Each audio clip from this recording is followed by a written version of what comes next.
104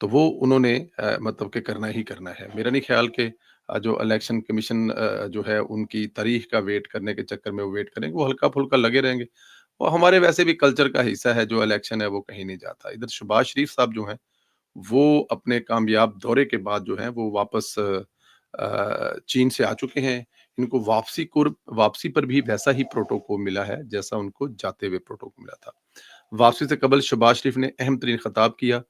اختتام سے قبل وزیراعظم نے بیجنگ میں دوسری بی ٹو بی کانفرنس سے خطاب کیا۔ بی ٹو بی کانفرنس کا مطلب چائنا اور پاکستان دونوں ممالک کے انڈسٹریز ایک دوسروں کے ساتھ کاروبار کریں گے۔ اب اندازہ کریں ذرا کہ پاکستان کی انڈسٹری اور چائنا کی انڈسٹری آپس میں ایک دوسرے کے ساتھ کام کریں گے۔ یہ کسی بھی طرح سے چھوٹی چیز نہیں، یہ بہت بڑی چیز ہے۔ اس کو صرف آپ لوگ اس چیز کو دیکھیں کہ اگر دونوں کنٹریز ساتھ میں کام کرتے ہیں اور اس سے پاکستان کی انڈسٹری کو بوم ہوگا، پاکستان کی انڈسٹری کس طرح اوپر جائے گی۔ بی ٹو بی کا مطلب ہی بزنس ٹو بزنس ہوتا ہے۔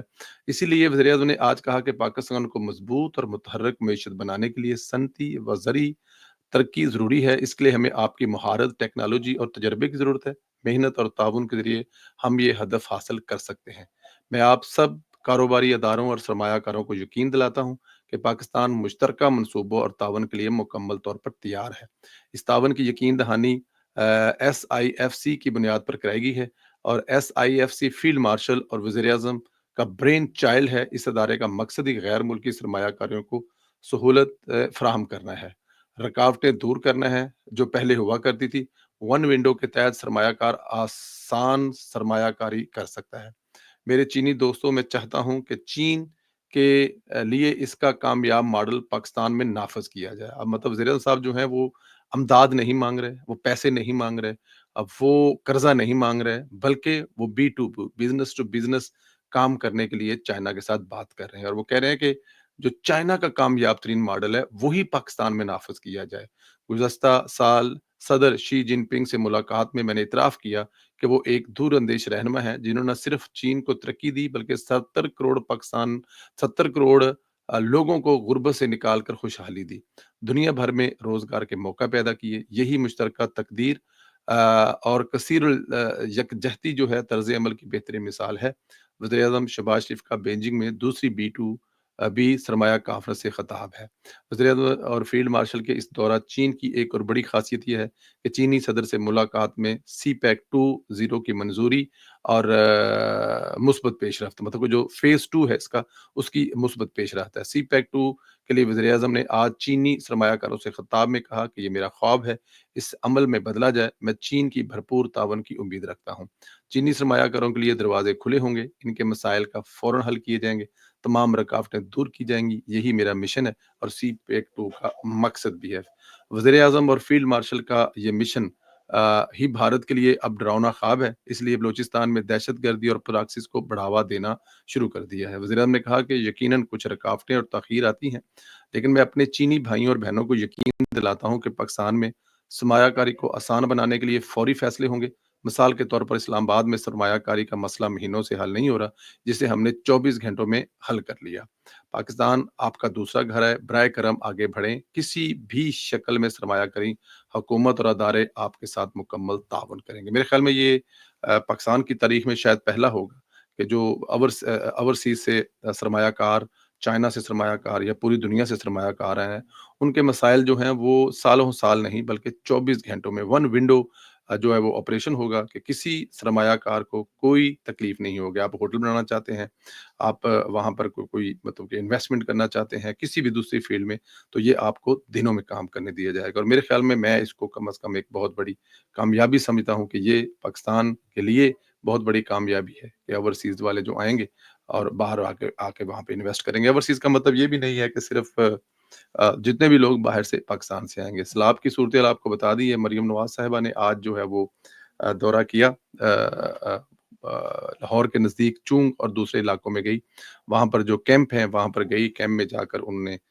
جو وہ لوگ وہاں پر ہیں جن لوگوں نے وہاں پر، آپ اس کو پناہ بھی کہہ سکتے ہیں، آپ اس کو شیلٹر بھی کہہ سکتے ہیں، ان لوگوں سے ملی، ان بچوں سے ملی، بچوں کے ساتھ وقت گزارا، بچوں کے ساتھ دیکھیں میں ہر روز یہ جو مریم نواز کی یہ والی ادا ہے نا، ہر ہر دن ہی وہ دل جیتتی ہے، کہ مریم نواز جو آتی ہے، بچوں کے ساتھ بات چیت کرتی ہے، بچوں کے ساتھ بیٹھتی ہیں، ان کے ساتھ چاکلیٹ، پھل اور بہت ساری دوسری چیزیں وہاں پر جو لوگ آئے ہوئے تھے جنہوں نے یہ شکایت کی، جنہوں نے یہ کمپلین کی، جنہوں نے شکایت کمپلین تو نہیں کہہ سکتے کہ انہوں نے یہ بتایا کہ ہمارا سب کچھ ہی پانی میں بہہ گیا۔